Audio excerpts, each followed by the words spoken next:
Balikan natin yung mga highlights ng ating first set. It was a real thriller. Lahat highlights.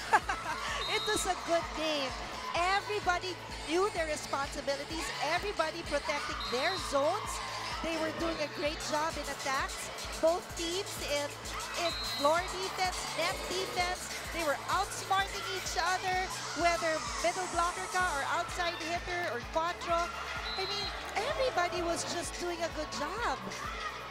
Yan, Standard Insurance. May kita mo yung leadership ni Mikmik Laborde for Signal. Kaya ito, tingnan mo yung attacks. Diyan lang halos nagkaiba. Unforced errors. Service aces, dalawang nanaig sa Signal. Blocks, pareho lang. Ang ganda nung ginawa nila. Nagkatalo lang talaga dito sa both attacks and unforced errors. But what a first set. If you're just joining us and you're taking a look at these numbers, you're wondering, 21 attacks, 18 attacks doon sa kabila, 14 unforced errors, 11 doon sa kabila. Bakit? Saan ba inabot yung score? Ang sagot po doon, 38-36. Right. Well, you can see Signal, they were having a great time playing that last set of ours. There was communication between the setter and their hitters. Everybody were doing a good job in delivering. Si Panaga, ang ganda ng kinilos niya sa middle. Si Jack Janela did a great job saving those balls and setting up her hitters. Vivas also, I must say, ang dami niyang putos na ginawa. And it was just an overall teamwork. Yung setup ni Janelle Cheng, setup ni Rosing Pitt, maganda for all the players of Signal.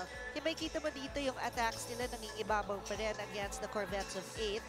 And yung unforced errors nila, way lower than the Corvettes. So if they can just keep this up, service aces, kanina ang dami nilang service errors, pero they had service aces that they needed to win the set.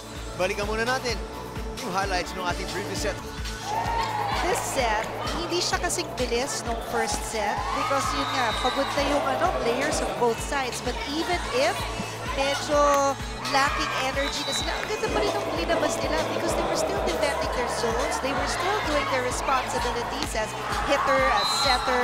There were some lapses in the distribution of sets. But overall, itong Standard Insurance humabol. Kasi nag-lead na yung Signal eh. Tapos talagang never say die sila. And they did a good job from the service zone. Mabaya did a really good job in bringing up the energy level of her team. You'll see there in the attacks, mas nanaig talaga ang Standard Insurance. Although ang blocks, mas madami dito sa HD Spikers, mas maliit naman yung service unforced errors rather ng Corvettes. So if the Corvettes can just keep their unforced errors low to a real minimum, then they have a really good chance of getting this match. Ang Signal, what they have to do is really to communicate. They have to distribute those sets and be unpredictable when you call a play. Kasi basang-base ng blockers ng Standard Insurance yung plays ng Signal. We are here with our match MVPs, Pao Soriano with 20 attacks and 3 blocks, and of course Mary Jane Tecar, who also contributed to their win with 24 digs. Pag-usapan muna natin yung first set. Siyempre masakit na hindi nyo nakuha yung ganun kahaba na set. Pero how did that affect the rest of the game? Siguro yung wala kaming panapos na maganda. Saka yung mga lapses namin, yun yung di namin na-overcome eh. Pupuntos kami pero nagko-contribute din kami ng points sa kanila. Tapos grabe yung takeover mo in the 5th set. What got you through that? Siyempre high pressure situation na yun. Iniisip lang namin na hindi kami magpapatalo, na para sa amin tong game na to. Saka dapat matapos namin siya ng maganda. Okay, so congratulations. Kausapan naman natin si Mary Jane. Nabalitaan ko kanina kay Coach na hindi daw maganda yung pakiramdam mo ngayon. Opo, yatrangkaso po ako 3 days na. Pero ang ganda ng naipakita mo today. So, yun nga, grabe yung laro nyo. It was an epic game. How did you maintain your composure even if you weren't feeling well? Kasi po iniisip namin na kailangan namin manalo, teamwork, at kahit ano pa yung nararamdaman namin, kailangan namin i-set aside para manalo sa game na to. Kahit anong mangyari, kung gusto namin manalo, wala kaming nararamdaman na kahit ano. Okay, so Pao, meron ka bang gustong batiyan? Una po sa lahat, maraming salamat po sa lahat na sumusuporta sa Standard Insurance Philippine Navy, kay Master Sergeant Perez, kay Colonel Quizon, kay Sir Belmoro, saka po kay Mr. Echao. Sorry po. Ikaw naman.